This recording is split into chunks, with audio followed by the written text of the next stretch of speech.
Hi everyone. Today I will tell you how to install a private Genshin Impact server. First, go to the site using the link in the description. Click on the download server button.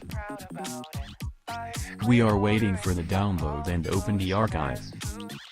Attention! In order for the server to install correctly, we must turn off the antivirus during installation. We go into the Defender and turn it off. Open the installer. Password mihoyo.